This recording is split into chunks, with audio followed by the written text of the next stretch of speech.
Irmãos e irmãs, paz e bem. Uma ponte entre o Oriente e o Ocidente, assim é considerada a Igreja Maronita. Hoje, nos caminhos da Terra Santa, vamos conhecer um pouco desta igreja, que permanece em comunhão com a Igreja Católica ao longo dos anos.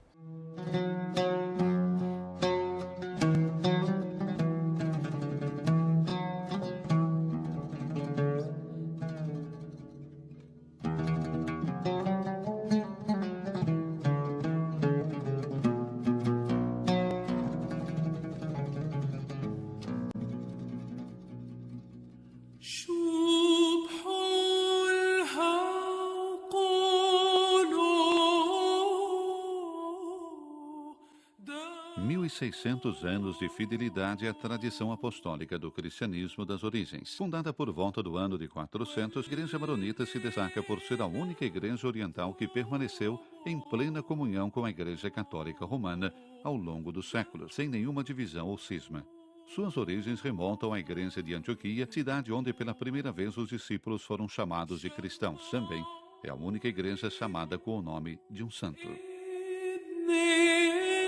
São mais de 10 milhões os maronitas no mundo. Já na Terra Santa são cerca de 11 mil pessoas. Eles habitam as regiões médio-orientais da época em que viveu São Maron, de quem, fala-se, eles receberam o nome.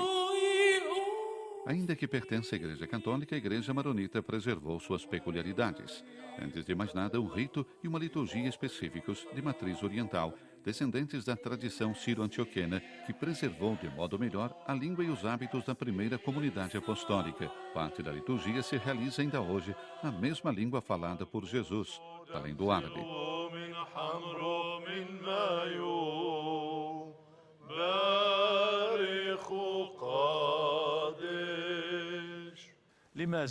Por quê?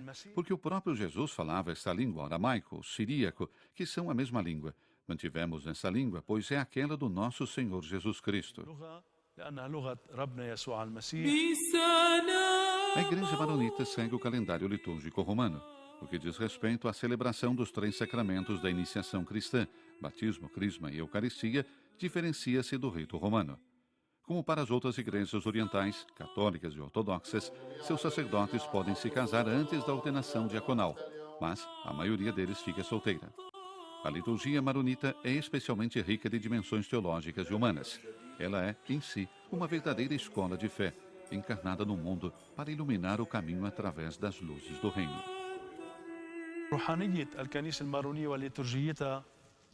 A espiritualidade e a liturgia da Igreja Maronita pertencem à tradição siríaco-antioquena.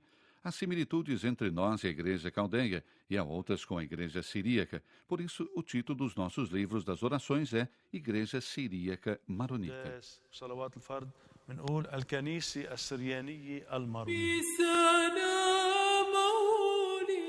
Após o Concílio Vaticano II, tornou-se necessária e urgente uma reforma litúrgica para a unificação da Igreja Maronita. Portanto, a intenção foi de se juntar o rito praticado no território patriarcal, sua terra de origem, e o rito praticado nos países da diáspora, onde os maronitas estão presentes devido à imigração, através de celebrações e liturgias que expressassem a autenticidade e, ao mesmo tempo, a peculiaridade da Igreja Maronita.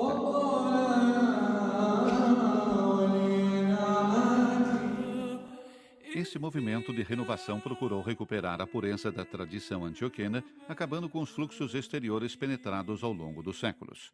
O missal odierno guarda 9 das 62 antigas anáforas, ou seja, as diferentes versões do rito eucarístico, ligadas em parte aos nomes dos 12 apóstolos: Mar, ou São Pedro, Mar Tiago, Mar João, além dos nomes de São Marcos, Papa Sisto, São João Crisóstomo, São João Maron e São Pedro Xará.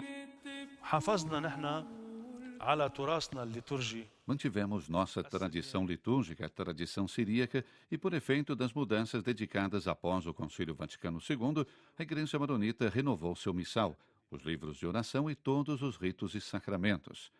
É por isso que uma comissão litúrgica liderada pelo bispo atua renovando continuamente para devolvê-la novamente às raízes, para que fique sempre atualizada no tempo e poder assim ajudar os fiéis a rezar, compreender e viver as orações em árabe. Mantivemos algumas coisas na língua siríaca. Por exemplo, quando entramos e nos dirigimos ao altar, pronunciamos "Entrei na vossa casa, ó Senhor", em siríaco, ou como o Trisagion, 3 vezes santo, que pronunciamos Kadesat Aloho, que significa "Vós sois santo, ó Senhor", ou ainda a oração da consagração no dia antes da sua paixão vivificadora. A dimensão trinitária, especialmente marcada na teologia maronita, se manifesta através das orações litúrgicas ligadas à Eucaristia e à divina liturgia, à missa, e aos seus ritos, através de fórmulas que chamam a atenção. O Pai enviou seu Filho ao mundo. O Filho realizou a salvação através da sua morte e sua ressurreição. O Espírito Santo completou e completa todos os sacramentos e é a marca do seu selo divino.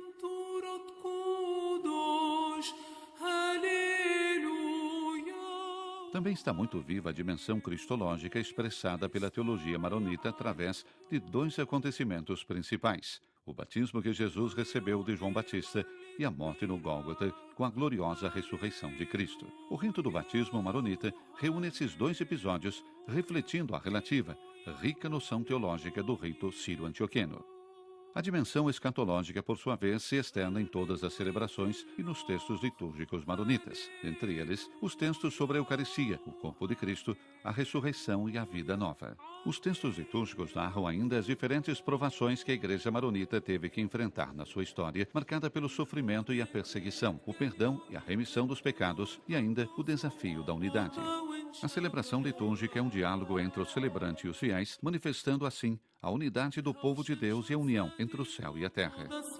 A liturgia maronita é a expressão de uma peculiar, magnífica espiritualidade para o homem, posta em prática na experiência concreta de vida e através de seu caminho de fé. Caracteriza-se ainda pela sua dimensão humana antropológica, através dos textos, dos símbolos e até mesmo da arquitetura.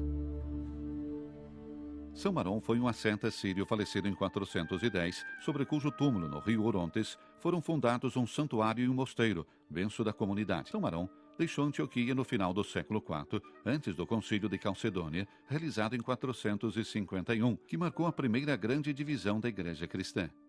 Alguns que foram definidos não calcedônios escolheram ser contra o concílio e outros escolheram ser fiéis ao concílio, como nós maronitas.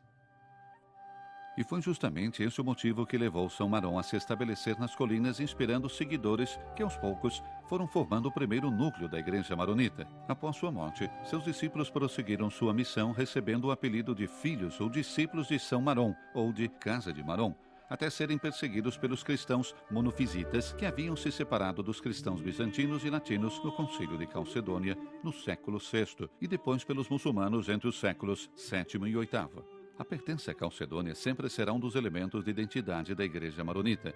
Essa doutrina afirmava a dupla natureza de Cristo, divina e humana, de acordo com as decisões do concílio. Por volta do ano de 687, por efeito da vacância da sede patriarcal de Antioquia, Ioanna Marón, São João Marón, foi nomeado patriarca de Antioquia e de toda a região de Damasco e da Síria para os maronitas. Os seguidores de São Marón disseram: não podemos viver sem um responsável. Elegeram, portanto, um superior para o cargo de chefe do convento maronita, e ele foi Ioanna Marón, o primeiro responsável, o primeiro patriarca da Igreja maronita.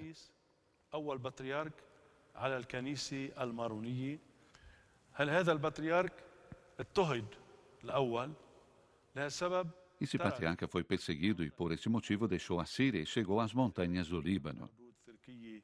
السورية حاليا مثل الشعب وأتى إلى جبال لبنان.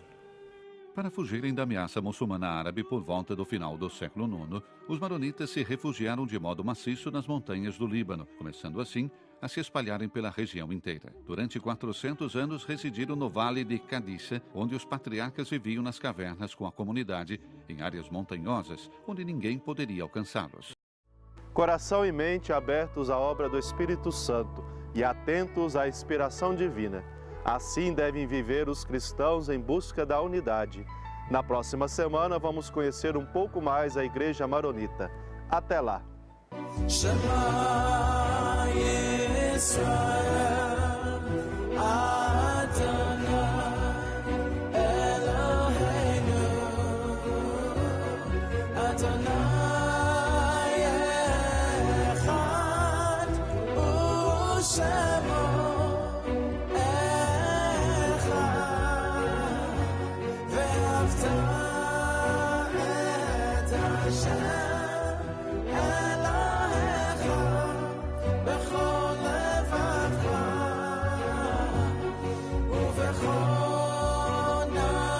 شافع